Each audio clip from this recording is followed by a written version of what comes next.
Hi everyone, this is Kara Hubble from Enterprise Data Services, and in this video, I'm going to show you some basic navigation of the Student Progress Monitoring Dashboard.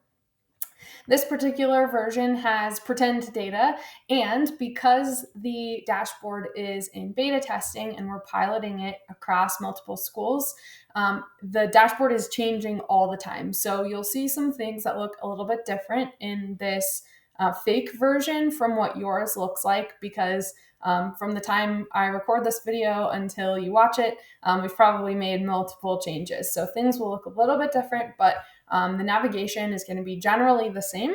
So some positioning of some things might look different, some colors might be different, but for the most part, it'll be the same.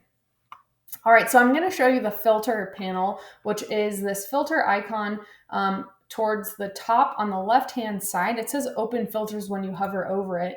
And when you open that, you will see options for filters. And those filters allow you to choose different terms, different students, different groups of students, different characteristics of students, so that you can explore trends across smaller groups of students that you serve. In this first column, you'll see drop downs for school and teacher. So if you teach at multiple schools or you are a person who oversees teachers at multiple schools, then you'll have more than one option in that drop down. For this example board, we only have Jeffco High School, so it's just the one there, but you could potentially see more if you're not a classroom teacher at just a single school. The teacher dropdown allows you to filter for particular teachers. So if you oversee teachers, then you'll have a list there. If you're just one teacher, then you'll only see your own name in that list. We have a dropdown for active versus inactive courses. Active courses are ones that are happening now. Inactive could be courses that have closed this school year or courses that have not yet started this school year. If you choose multiples for the active and inactive, so if I do choose inactive here, then I can choose multiple terms. But these filters impact each other. So if we only select active courses, then we'll only have the active term. So this is semester 1 and semester 2. But if I just leave it on active, which is the default, then I only have semester 2 as an option. Class period are all of the periods where you have students. So in secondary, that's going to be the class periods throughout the day. In primary, it is 1 for the first half of the day and 2 for the second half of the day, which we use for tracking things like attendance. Underneath that, you'll see a drop down for courses. So if you teach multiple courses, then you'll be able to choose those there. I've unchecked study hall and aid and advisement because I want to look at just academic courses. But if I want to make sure that all of my students are included, then I can check all of those courses. We also have an option to select a particular student. We can look at student services. So these are students that have a 504 plan or an IEP, students who are ELL, etc. We can select students with a particular grade level. So if you don't want to look at all of the students, maybe we just want to look at ninth graders and see how they're performing. You can select that there. And then letter grade is the current grade that a student is earning in whatever course or courses are selected.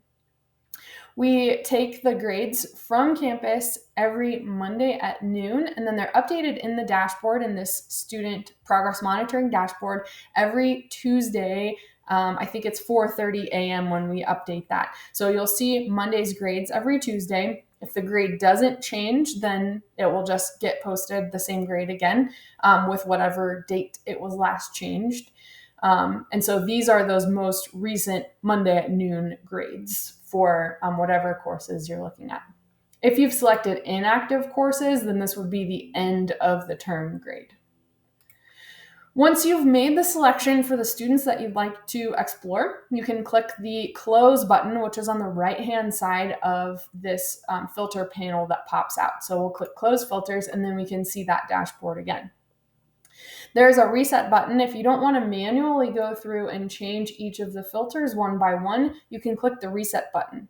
As I said in the beginning, a lot of things are changing on this dashboard all the time. And since we created this fake data version, the reset button has moved. So on my version, it's in the bottom left, but on your version, you'll see it with these other icons in the top left corner. One of the requests that we got from teachers was that we keep all those buttons together, so we just moved that one from the bottom back up to the top. So you'll see the reset button there under this information button, and there's that help button there as well.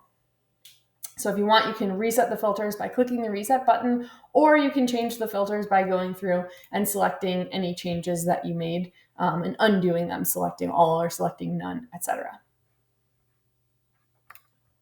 I'm going to close that filter pane and show you one other thing about navigation for this dashboard. So there are 5 different tabs along the top, and you can see as I hover over each one, it turns blue. And when I move away from it, it goes back to that light gray. And the one that's selected is also in blue. So I can move through any of these different data pages in this dashboard by clicking on those tabs along the top. And any filters that we selected on any of the pages will stay the same as we move across. So for example, if I just select 11th grade, there are my 11th grade students. Then I can see the assessments for those 11th grade students. I can see the grade trends for just those 11th grade students. I can see the demographics for just those 11th grade students, etc. And yours performs differently than mine in this demo when it does not maintain them, but you will see that on yours it will keep the same filters for whatever you've selected. So if you want to just choose like one particular student and then look at all of the different aspects of that student, then you have that available to you. Anytime there's a list of students, you will also see a button that says select a single student from the list to view that student details. So if I click on any student in any table, again, this button has been moved up on your version, so you'll see it just above the table instead of below. You can click to view student information and it'll take you to the student page. So again, in this video, we're just talking about navigation. I'll explain all of the components of these different tabs in subsequent videos. To get back from the student dashboard to all of the tabs and the whole class data, you can click this button in the top left corner, which says back to student list. It'll take you back to that student list, and you can navigate through the tabs again that way. So that's some basic navigation for this student progress monitoring dashboard.